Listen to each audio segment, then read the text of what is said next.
fun of an invite is to race teams that we're going to see at the end of the year. I know that there's a lot of fast teams that are going to be here, but an invite, we get to race some really fast post-grads, a lot of people, and it mimics the 3-day format of Big 12s or NC2As. So unlike a dual meet, it's just a 1-day, 2.5-hour thing. We get to swim prelims, finals, and we did rest a little bit for this, so all of our kids should be seeing their best times of the season, and that's the fun part.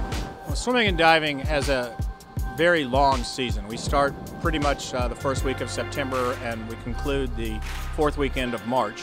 And to be quite honest, it gets a bit monotonous. It gets kind of boring after a while, and to ask our guys to swim back and forth or to dive 2 or 3 hours a day, over time, you need something as a gauge to see where you're at. Something, maybe a payback or something to tease them and say, okay, we're moving in the right direction. As fate has it, we came up with the concept of a December Invitational. Our goal is to swim very, very fast, not as fast as we will swim, hopefully, at the end of the year, and get a gauge as to where we are. Are we working hard enough? Have we backed off enough? Learn a little bit about our freshmen. What do we really need to focus on in terms of turns, starts, relay, takeoffs, etc.?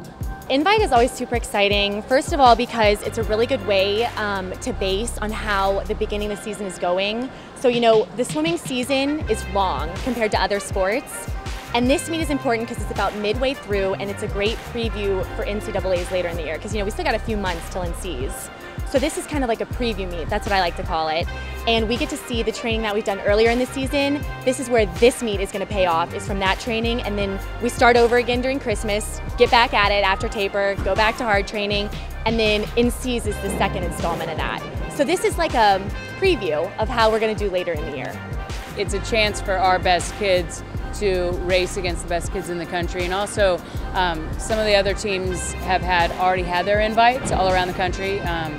And so some fast times have already been posted. I think there's 12 to 16 people that have already gotten the NC2A 8 cut. And so I think that's a challenge for our team to see how many people we can already get qualified for NC2A so that we can maybe train a little bit through our conference meet and then just have a little bit more window for training, preparing for NC2As. Lots of teams enjoy coming here to compete. A, because we have a fabulous facility.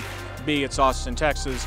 And C, we get to race them, they get to race us. So when you combine all those things, we have USC coming, we have Arizona coming, we have Penn State coming, we have just a host of other schools coming down, and Harvard, etc. And so when you put them all together, it makes for great racing mid-season and a place we all get to find out exactly how things are going. We have teams that we don't get to race till later in the year coming here, and we're able to race them.